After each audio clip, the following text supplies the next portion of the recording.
What's going on, everybody? Welcome back to the show. Follow that Twitter handle. You already know, 130 subs. Thank you guys so much for sticking around. I love you all so very much. The show is going to get bigger. The show is going to get better, and I can't wait for that to happen.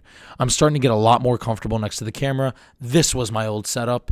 Yeah, I know you can make fun of me later. But the MacBook Pro. That's right, ladies and gentlemen. That's what we're going to talk about right now. We're going to talk about a lot of things, but the first thing is the ridiculous MacBook Pro. The cheapest price of the MacBook Pro is $5,999. The most expensive one, if you want some VAT and some 2 hertz and some stuff that really doesn't matter unless you're really tech savvy, it's $52,999. That's right. The most expensive one is $53,000. You know that car you just bought? Multiply that by 3 and you got yourself a new MacBook. I want to understand why they would make something more expensive when there's a version of it that's already out, just a little less, efficient. That's the only thing, that's the only part of this logic that's causing me to wonder what's going on. If this was the first MacBook ever in the whole world, nobody has ever done this except for Apple. Okay, fine. I would say make that thing $53,000. But you don't see Xbox having the Xbox One cost, $300, and then the new Xbox cost $5,000. If you already have a version that is of the MacBook Pro, but you did a little bit of tweaks, why is the price skyrocketing that much? What is possibly in this new MacBook Pro for the average user that they have to pay $53,000 for this? I just want to understand how somebody is going to have that much money to buy it. I don't understand what your audience is. It used to be, we're going to sell this for $200 for the average middle class family. Maybe lower class families can't buy it. Rich families could buy like 20 of them for their kids, but this is priced for the average middle class adult. Who's this $53,000 MacBook targeted toward?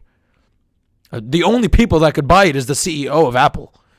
Other than that, I don't know any other middle class person who could buy a $53,000 MacBook. In other news, Nick Cannon dissed Eminem because we really want to hear about that. So Nick Cannon dissed Eminem in a horrendous diss track. Does not compete with MGK's at all.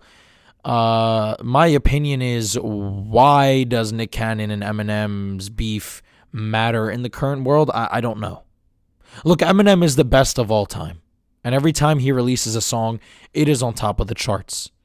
But Nick Cannon and Eminem are not the most relevant human beings today for me to go, wow, I'm super invested in this beef with Mariah Carey.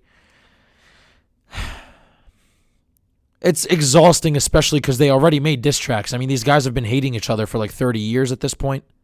It's like The Rock and John Cena.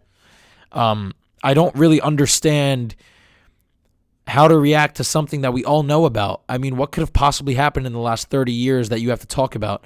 Nick Cannon's diss track seemed like the same one as 20 years ago when they were talking about Mariah Carey. I don't know.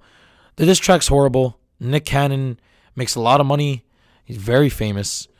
But I just don't think that the diss track was that good lyrically, and the beat was it threw me off a little bit, I'm not going to lie.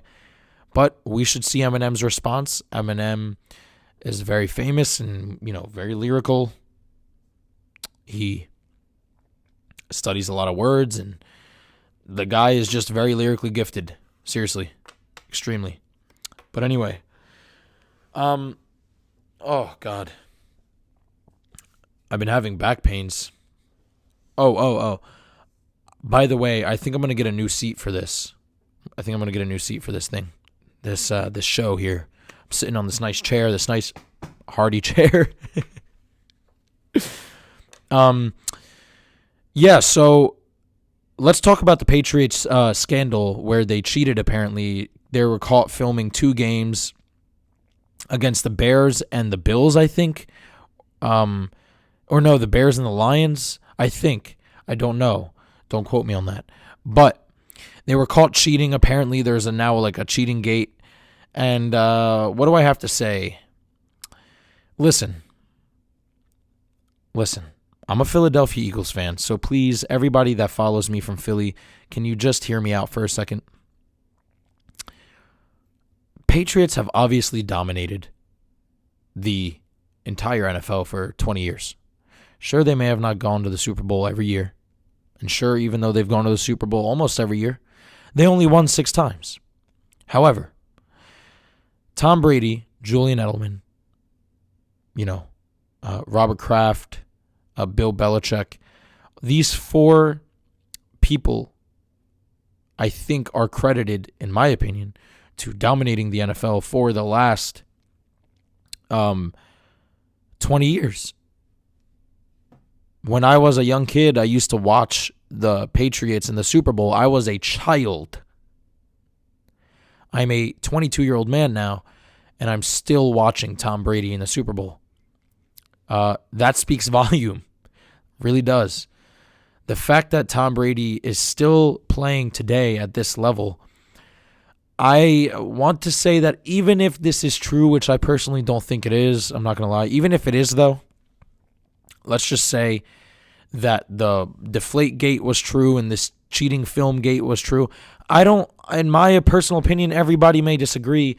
It doesn't take away from the fact that they've dominated for 20 years. I mean, I'm sorry. It doesn't. It doesn't take away their legacy, in my opinion, because the percentage of them cheating versus the amount of times they've actually dominated is so little. They've cheated 10% of the 100% of effort they've put in the NFL. And I got to give them that 90% of effort. Sure, that 10% of cheating is bad and, they shouldn't have done it. However, that doesn't block out the fact that Tom Brady has dominated the NFL for this long. I'm sorry, it just doesn't. Anyway, hope you guys liked today's episode. I had to address this MacBook issue. It was absolutely ridiculous to me. Like, comment, share, subscribe. Somebody told me, they commented the other day, they told me they want me to talk about politics. I had a political channel a few years ago with 1,000 subscribers, and I started to get death threats. I didn't like it, and I don't think I'm ever going to talk about politics again simply because I also had a Trump video about 4 days ago, and it actually got the least amount of views. It actually got the lowest amount of views I ever had in all of my YouTube videos. So, yeah, Trump's not helping me out with these views, bro. Anyway, yeah, so I'm not talking about politics. I apologize, guys. I apologize to the guy that commented in my last video. I'm not commenting about politics. I don't like politics. I'm sorry. I think it's a sleazy kind of game that I have commented on before, and it just causes nothing but trouble. And it's too negative, I like talking about stuff, giving my opinions on various topics. If I just continuously talk about politics every video, that's a little exhausting, in my opinion. Anyway, like, comment, share, subscribe, and I'll see you guys next time. Peace out.